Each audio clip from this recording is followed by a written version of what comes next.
Hi, Emil. Hello, Peter. How are you? I'm doing very well, and you? I am preparing for tour, and I'm pretty stressed out about it. Yeah, no, I always think the week before a tour starts is the most stressful time any musician has to deal with. But you have a lot of books to dip into behind you. Yeah, exactly. So I'm a huge fan of your work and of this record, and so it would be great to hear a little bit more about you for people who don't know much about you. And I always like to start by asking someone if you are willing to describe your mother and father. My my father,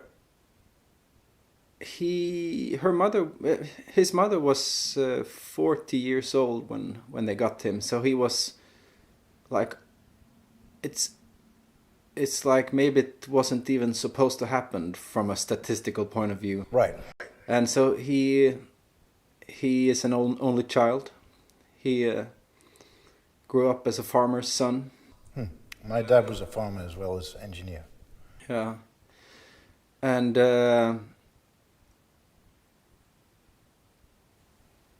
he's a music lover.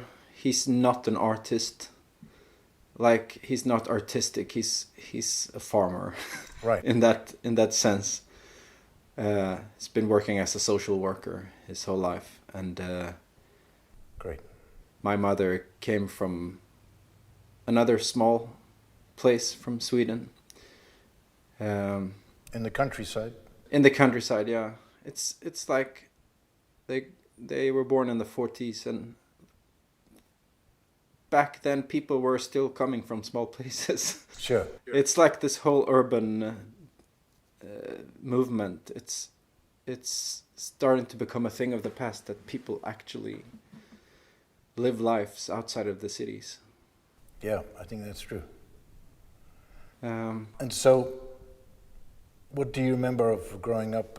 Do you grew up in the country, or had they moved to the city? no, it's I grew up in Jönköping. It's like the 10th biggest city of all small cities in Sweden. Right. uh, just doing pretty much exactly what I am doing these days. I was doing as early as I can remember. Right. So you knew you wanted to be a musician from the word go. Yeah, I wanted to be. It was like from when I reached some sort of conscious age, I knew you cannot work as an artist, a musician. It's just not possible. So for quite a long time, I knew that I have to have a second plan, because my Right. first plan is not possible. Sure. Everyone knows you can't do this thing Sure. that we're doing. Sure. So, and I didn't know what that would be. So I felt, I kind of developed a feeling of everything else being a threat to music and to creating Right. art.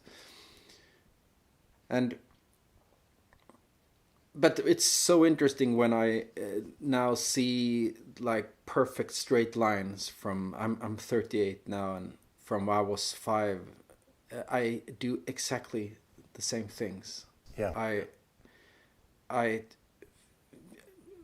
like I recently rediscovered grid sequencers, and when I was 6, I wanted to have those, and Yeah. I was thinking in those terms of how to make music, and I had this alarm watch, like the wake up clock that had this ticky ticky ticky ticky ticky ticky, Great. that kind of sound, and I Yeah. remembered feeling very strongly that this is the way, this is the music I want to do, this is what I want to create in music.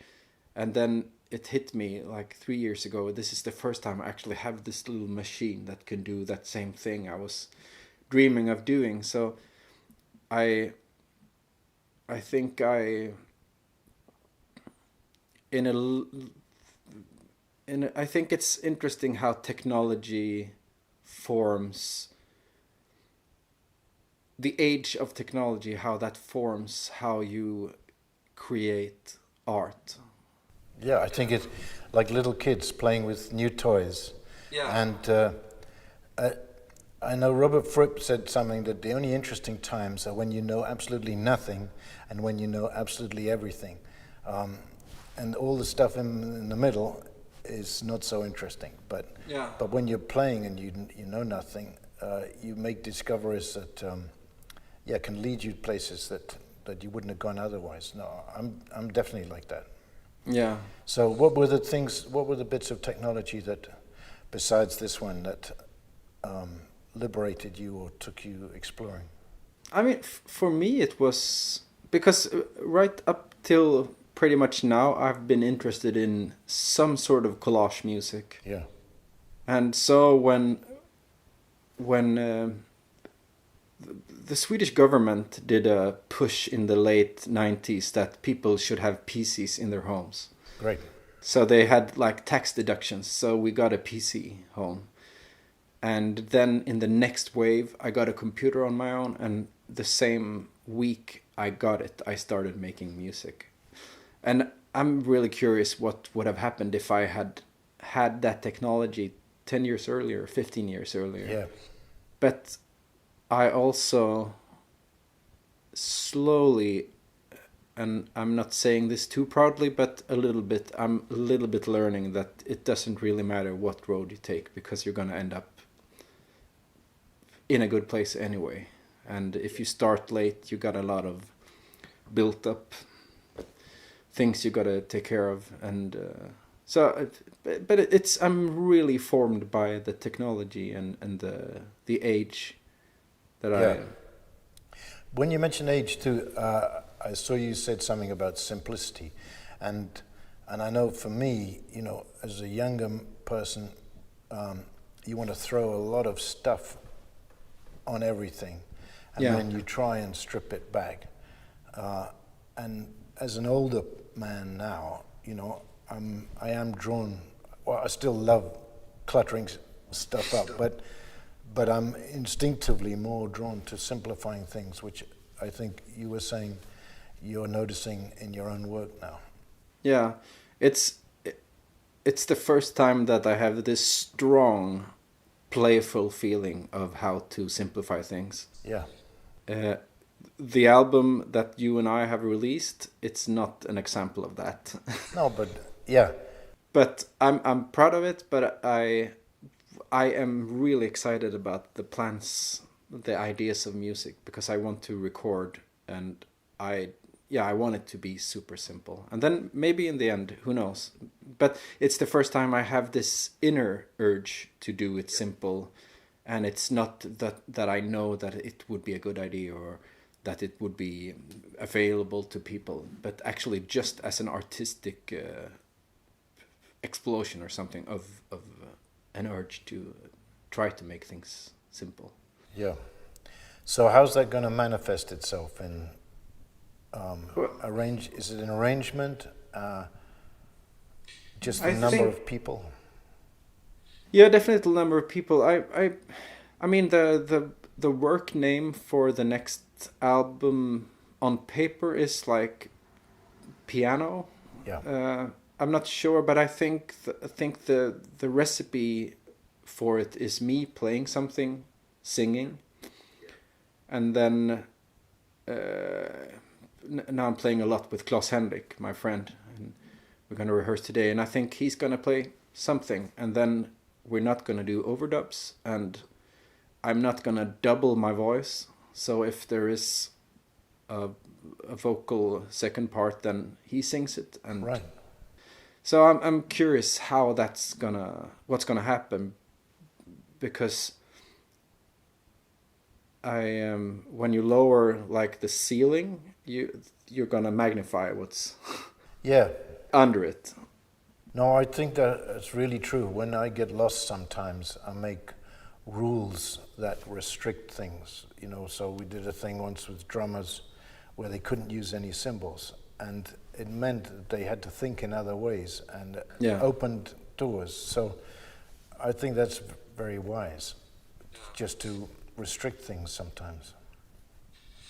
My piano teacher in college, he was a really fascinating person because I wanted to do this thing I'm doing now, but I was studying to be a jazz pianist, and well, I didn't do my homework basically, but I still picked up some really interesting things. He always nagged me about playing in like the white keys, so instead I only play in D flat, Right. G flat, and A flat now. Right.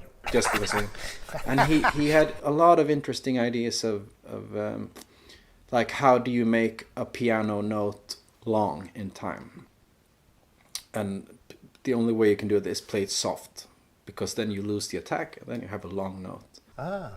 And that's so interesting because everyone knows you can't affect the length of a note like once it's pressed down, but if you play it soft you will get a longer decay of the note. Right. And those kind of things are really interesting. And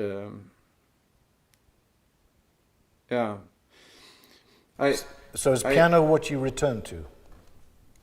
it's what I'm right now. I'm drawn to key instruments. Yes. Yeah. It's interesting. Pianos. I mean, I'm crazy about what I'm doing, which also makes me somewhat crazy sometimes. And I realized I needed electric grand, the ones you have played a lot. And so I found one, and I realized I really need this tool. I got to find a second one. Right. So I can tour with it.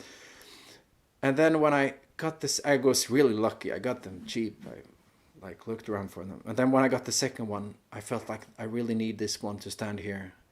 I need another one to tour with. Right. So right now I got 3 of this electric grands. Great. And I have these plans for them that are super clear. I know exactly what I'm going to do, but I'm not really able to do it now because I actually will need a person. Right. Because otherwise I wouldn't be able to even put on clothes, because I would put this piano together and tune it. So it's a little bit planning for future. Like I somewhat need things to grow a little bit. Yeah. Which is another topic it would be interesting to talk to you about, like the size of your possibilities and how you deal with that, because every scale is a good scale to make music. Yeah. And I suppose you have, this is just me guessing, I suppose you have felt situation where you have had 50 people helping you, but still something felt wrong. I just assume. Oh, yeah. No. And then it feels like, well, shouldn't things be right now? and the same thing can happen when you're carrying stuff up a pub staircase. And it was a friend of mine who said that, I love carrying bags. This is what we're going to do our whole life. I mean, you can't expect things to change. We have to enjoy this the way it is now. Yeah. And I've really used that thought a lot, that you have to be able to, in every situation, make sure this is exactly what I want to do. Yeah. And then you get annoyed, of course. And so with this present tour, how many people are you on stage? It's still a fairly small situation. We're a few friends are joining us on the tour, and I'm bringing my oldest neighbor as a creative collaborator. We're really, Yeah.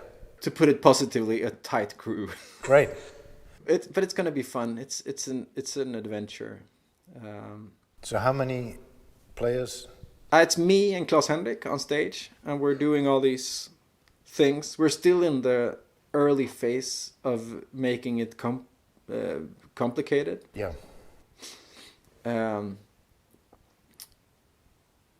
But there is a time, hopefully soon, where things are gonna simplify and we're gonna be able to take things out instead of it. Yeah.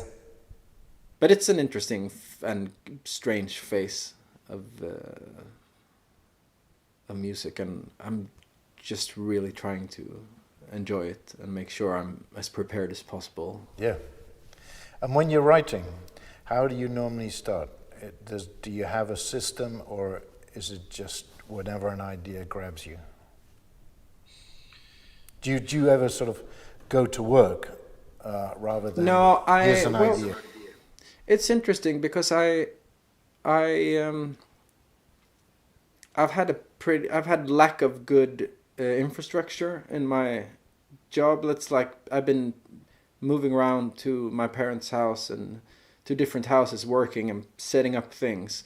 Yeah. So because of that, for quite a while I haven't been able to try if I could have like routine and go to the work Nick Cave style. But I think I'm just really slow and thorough, I think. I used to think I was a fast person, but it takes time. I write 2 good songs a year, maybe 3, hopefully. Or more. I don't know. I've been writing a lot now since this album was like put in the box, so it's interesting. And so I guess I've been in a collecting phase also.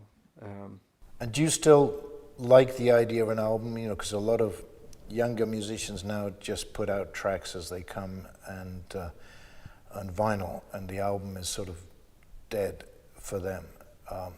Is it still something that means something to you? I still...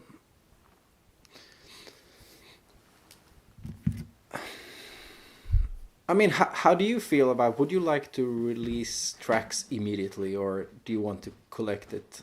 Sorry for not answering your question. No, sure. Well, I think for me it's both. Most creative people I know, when you finish something and you think it's brilliant, you want the whole world to hear immediately. Yes. And then the next day you listen back and you think it's all shit and you want nobody to hear.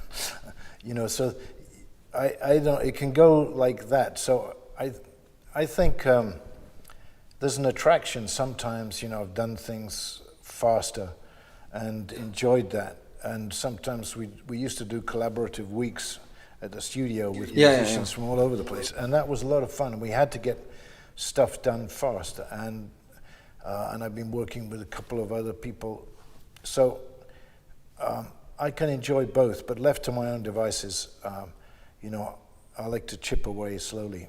I remember I visited the painter Howard Hodgkin, and he had a studio, which I think was an old garage, but all his paintings were covered with white sheets, because his thing is color, you know, like sound might be for us. And so in the room, everything was white.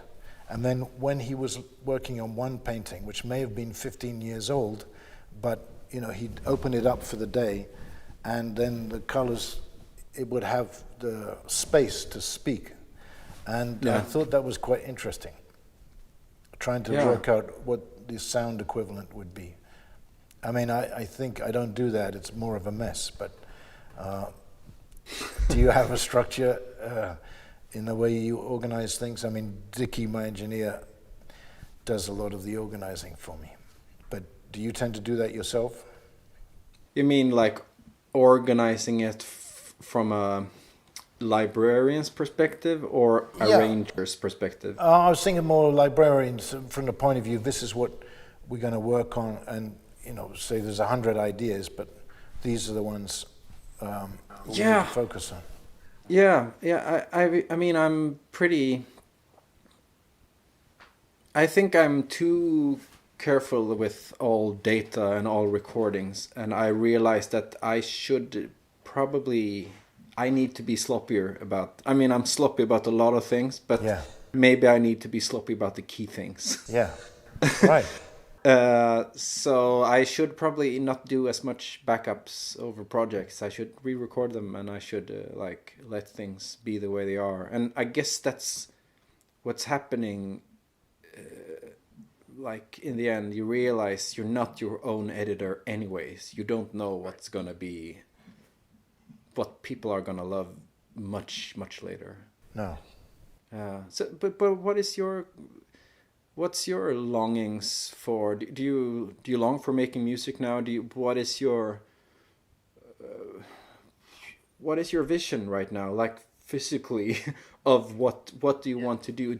Is it a shape of what you're thinking about? Well, I too been thinking about a piano record, but there's a lot of ideas, and I just want to keep exploring them. But it's I've had some time off. We had family health issues, and so I was a carer for a while. But now I'm getting back into music, and things seem to be going well. So I'm really enjoying it. I know I'll keep writing and playing piano and just working on ideas, regardless of whether there's a job or money attached. That I would do. I never pine for a stage. I always pine for a piano if I'm away on holiday.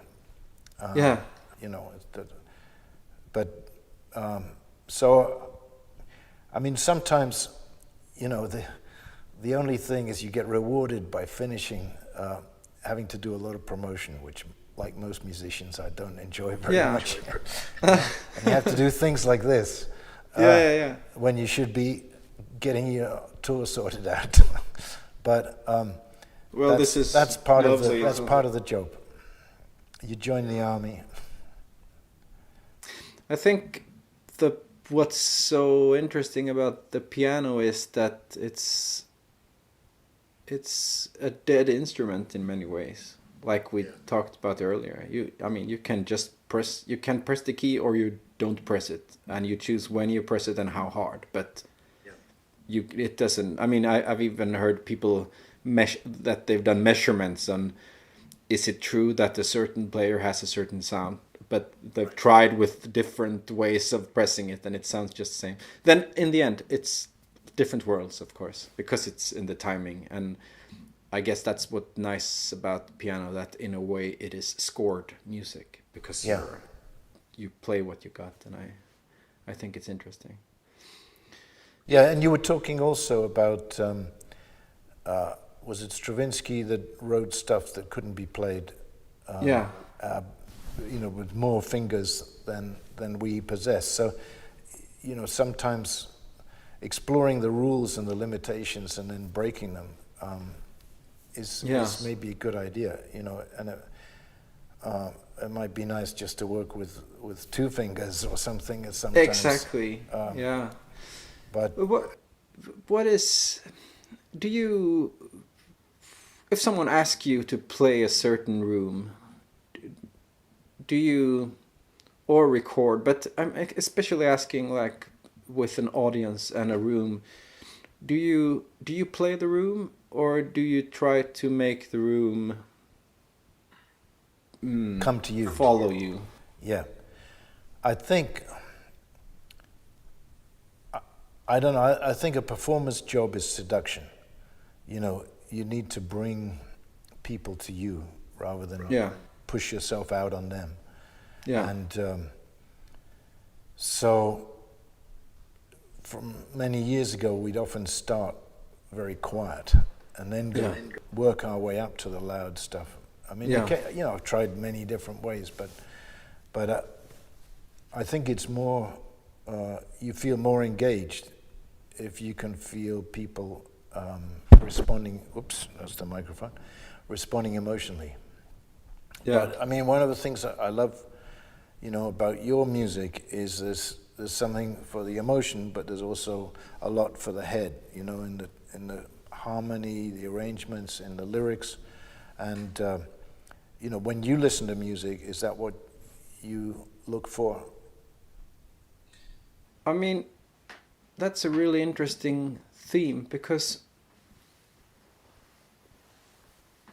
first of all, I would be interesting to hear if you feel the same about it. I listen only to jazz and classical music most of the time. Then there's a lot of music that goes into that music, and I feel at home with it. But I'm really interested in this fact that music can be too emotional. Yeah. And that it's not fair to the listener, because it is my job to make emotional or too emotional music, but it's also cheating in a way, like playing the angelic strings. So right now I'm curious about, or I'm trying to keep it in my head to, how can I make this less emotional? And right. still keep the information. Yeah, well, I tend to listen to whatever my 9-year-old son is playing in the car. Yeah, Because that keeps him very happy on the way Well, and back from school. And then it's, when I'm not making music, it's for films or current affairs. Those are the things that I tend to go for. Yeah. But how do you feel about that, to not make music itself seductive, but actually try to be true about it in a way, and not even putting yourself as a seductor? Yeah. Well, I remember reading, I can't remember whose quote it was, that someone who writes truthfully of themselves in their time writes for all people of all times. So that always seems to be a goal, and say in lyrics, you look at someone like Leonard Cohen, who's just, so many levels ahead in lots of ways, and just the intelligence of which he constructs beautiful emotional or spiritual, sexual images. And so I think, I have people like that I would aspire to and try and feed off. But I think, when bits of yourself are coming out, and often they don't, but when it does, I think you're right. It's not then.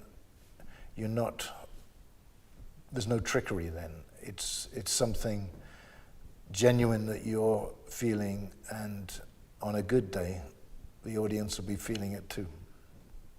Yeah, and it's also, someone said something about when there is a concert, they are your best friend, but afterwards, and not in a negative way, maybe they don't want to be your friend afterwards because they were in the moment, and you did not a job, but you created what universe or you created what was supposed to be done there, and you did it in a good way.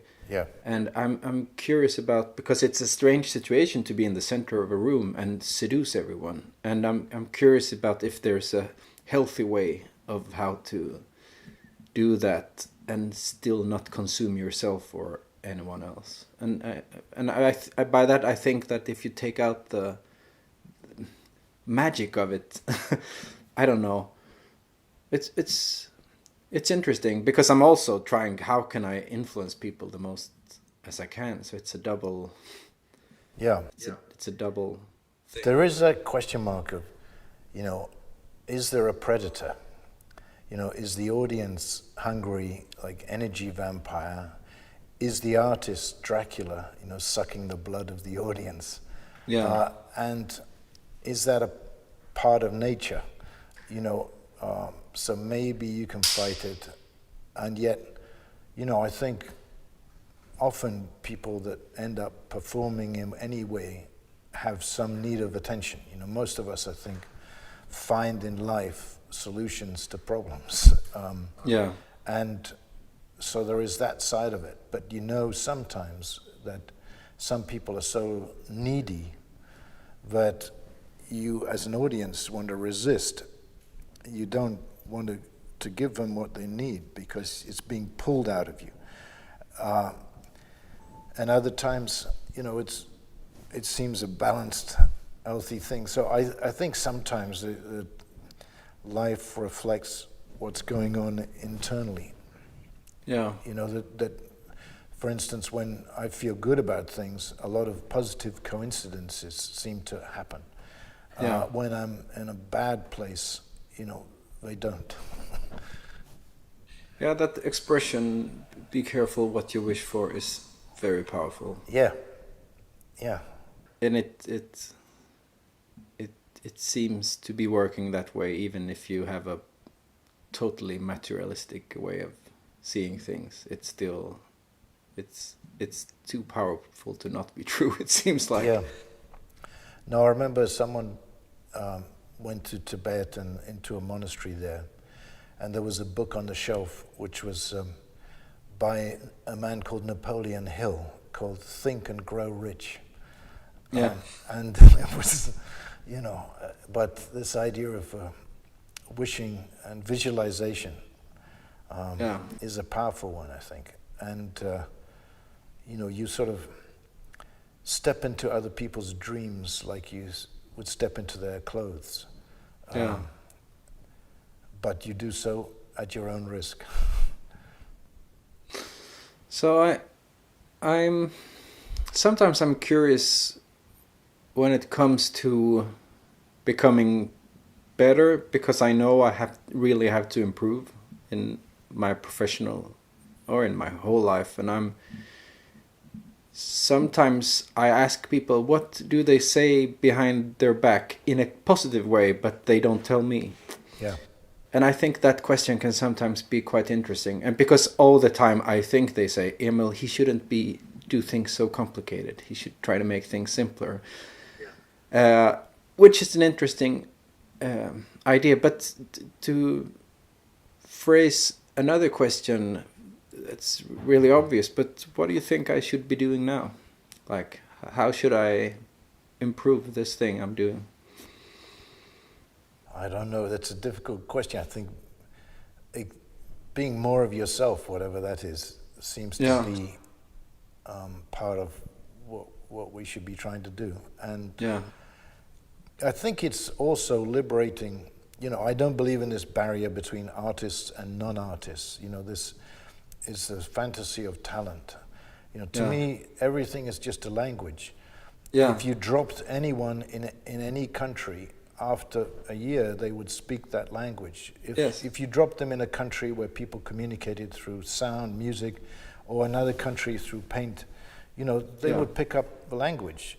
Some will have more to express. So to me, there's no barrier with talent. It's about content, how you use that language, and what are you trying to say, or do you have something you really need to share? And I don't know. And then the other part is just the work a day, like we were talking about, 9-to-5 job. When I worked on this soundtrack for Last Temptation, we worked in the Brill Building in New York because Scorsese was editing there. And that was where all these great songwriters used to turn up every day, 9-to-5, in the way you described it, I think, for Nick Cave. But they'd still come up with great stuff.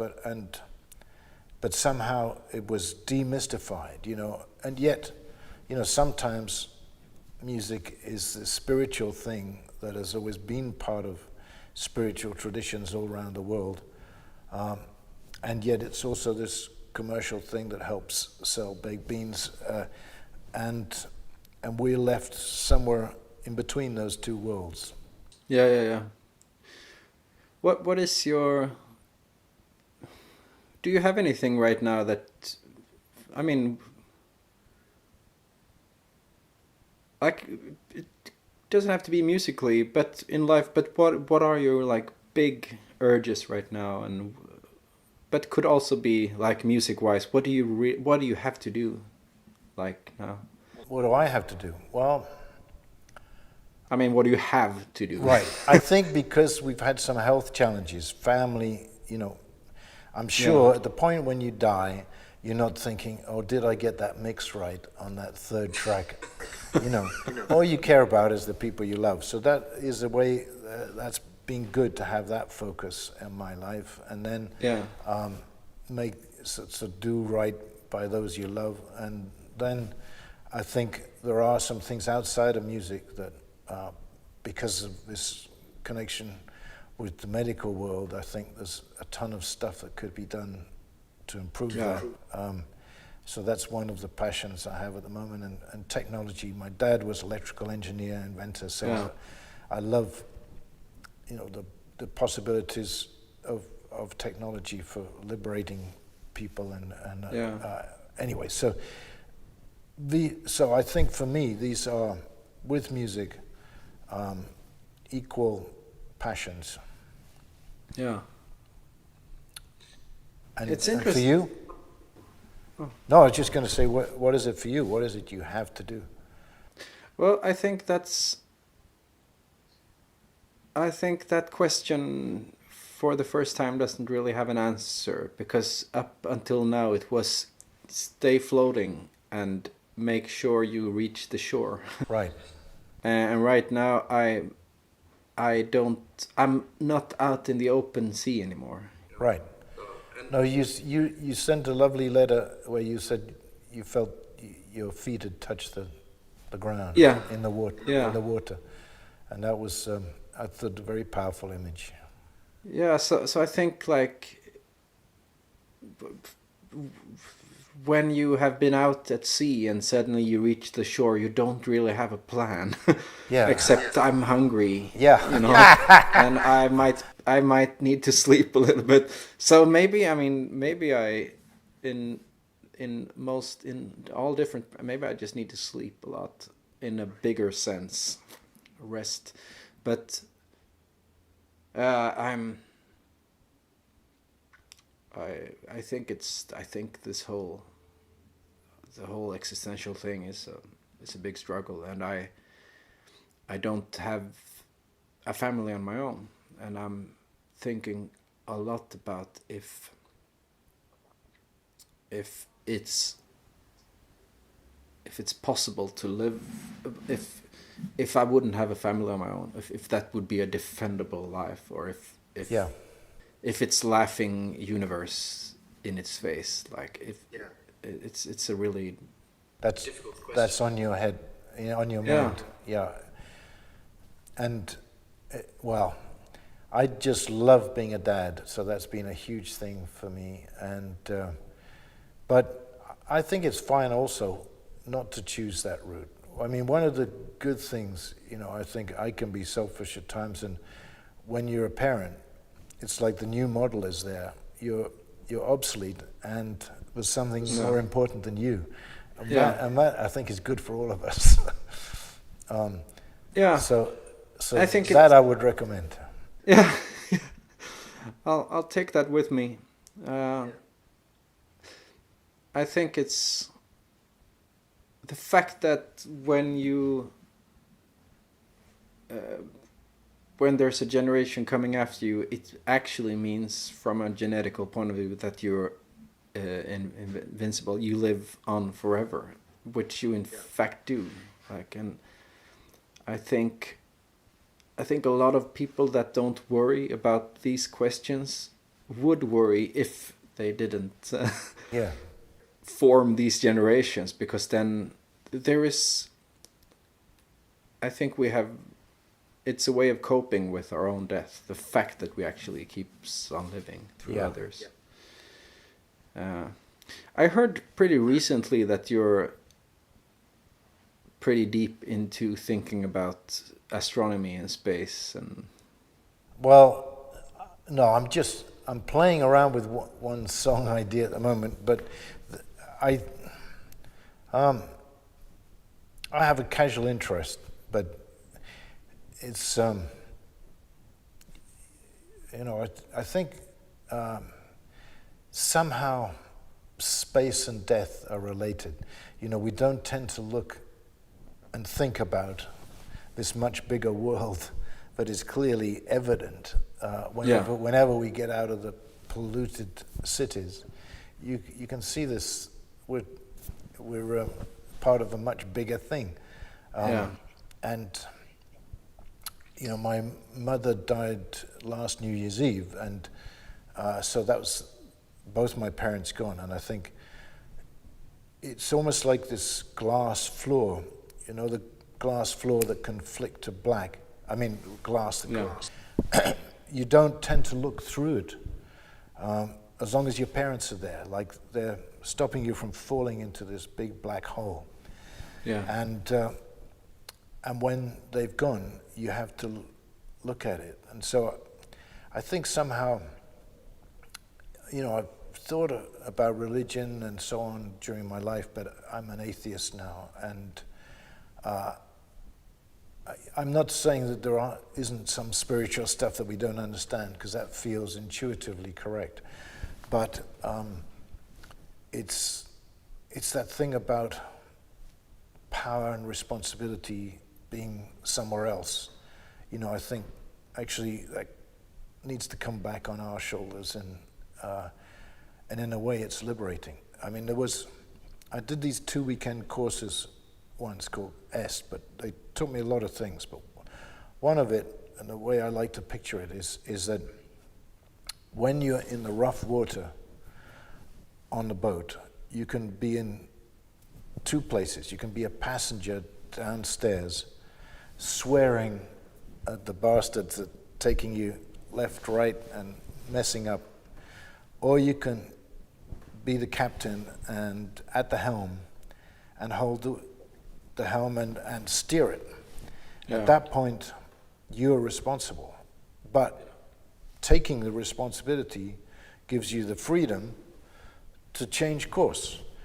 As long as you're the victim and you're blaming other people, you don't have that freedom. Yeah. So I try and remember that.